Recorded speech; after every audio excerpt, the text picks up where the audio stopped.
ST Morcha రాష్ట్ర శాఖ తరపున యావత్ తెలంగాణ సమాజానికి మరి ప్రత్యేకంగా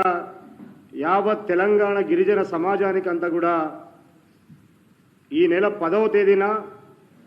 హైదరాబాద్ పరేడ్ గ్రౌండ్లో జరిగేటువంటి భారీ బహిరంగ సభకి ప్రతి తెలంగాణ బిడ్డ కూడా ప్రతి తాండా నుంచి ప్రతి గూడెం నుంచి కూడా వేలాదిగా లక్షలాదిగా తరలి రావాలని చెప్పి ప్రతి ఒక్క గిరిజన బిడ్డని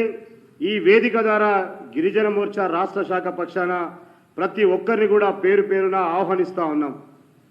ఈరోజు భారతదేశాన్ని వికసిత్ భారతే లక్ష్యంగా ఒక విజన్తో ముందుకెళ్తా ఉన్నటువంటి భారత ప్రధానమంత్రి ప్రియతమ నాయకులు శ్రీ నరేంద్ర మోడీ గారు మూడోసారి దేశ ప్రధానమంత్రి అయిన తర్వాత మొట్టమొదటిసారిగా తెలంగాణ ప్రాంతానికి విచ్చేస్తూ ఉన్నారు. కాబట్టి తెలంగాణ ప్రాంతంలో ఉన్నటువంటి యావత్ జాతులన్నిటితో పాటు మరి ముఖ్యంగా నా గిరిజన సమాజం అంతా కూడా ఆలోచన చేయాల్సినటువంటి అంశాలు. మరి యొక్క దేశానికి మొట్టమొదటిసారిగా మన యొక్క గిరిజన బిడ్డని శ్రీమతి ద్రౌపది ముర్ము గారిని రాష్ట్రపతిని చేసినటువంటి మహానాయకులు శ్రీ గౌరవ నరేంద్ర మోడీ గారు. కాబట్టి ఖచ్చితంగా కూడా ప్రతి ఒక్కరు కూడా గిరిజన బిడ్డల యొక్క బంగారు భవిష్యత్తు కోసం అని చెప్పి ఈఎంఆర్ఎస్ ఏకలవ్య మోడల్ రెసిడెన్షియల్ పాఠశాలల్ని దేశవ్యాప్తంగా 726 పాఠశాలలు స్థాపిస్తే ఆ పాఠశాలలలో దాదాపు 23 పాఠశాలలు మన తెలంగాణ ప్రాంతంలో ఉన్నటువంటి గిరిజనుల బిడ్డల కోసం అని చెప్పి ఈ విషయాన్ని మీ అందరితో కూడా మనవి చేస్తూ ఉన్నాను. మరి దాంతో పాటుగా ఈ యొక్క తెలంగాణ రాష్ట్రంలోనే కాకుండా దేశవ్యాప్తంగా ఉన్నటువంటి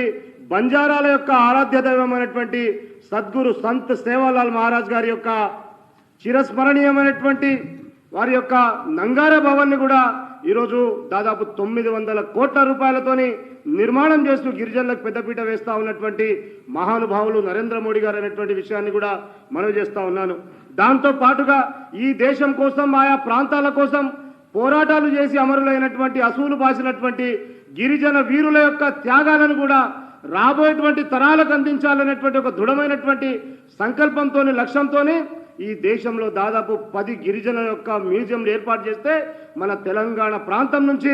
అమరుడైనటువంటి శ్రీ రామ్జీ గోండ్ గారి యొక్క స్మారక కేంద్రాన్ని కూడా ఈరోజు హైదరాబాద్ నడిబొడ్డున హ్యాబిట్స్లో ఏర్పాటు చేస్తూ ఉన్నటువంటి విషయాన్ని కూడా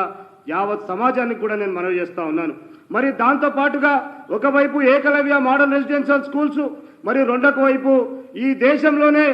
గిరిజనులందరి కోసం అని చెప్పి మరి ప్రధానంగా తెలంగాణ రాష్ట్రంలో ఉన్నటువంటి గిరిజనుల బిడ్డల కోసం అని చెప్పి సమ్మక్క సారాలక్క మా యొక్క గిరిజన దేవి దేవతల యొక్క పేర్ల మీద దాదాపు 889 కోట్ల రూపాయలతోని విశ్వవిద్యాలయాన్ని స్థాపించినటువంటి ఘనత నరేంద్ర మోడీ గారి అనేటువంటి విషయాన్ని కూడా మీ అందరితో కూడా మనవి చేస్తూ ఉన్నాను. మరి దాంతో పాటుగా గిరిజన బిడ్డల యొక్క మౌలిక వసతుల కోసం అని చెప్పేసి వాళ్ళకి స్థానికంగా కావలసినటువంటి అన్ని రంగాల కోసం అన్ని వసతుల కోసం అని చెప్పి గ్రామీణ ప్రాంతంలో ఉండేటువంటి నా యొక్క కొండలలో పుట్టలలో ఉండేటువంటి నా ఆదివాసీ గిరిజన బిడ్డల కోసం అని చెప్పి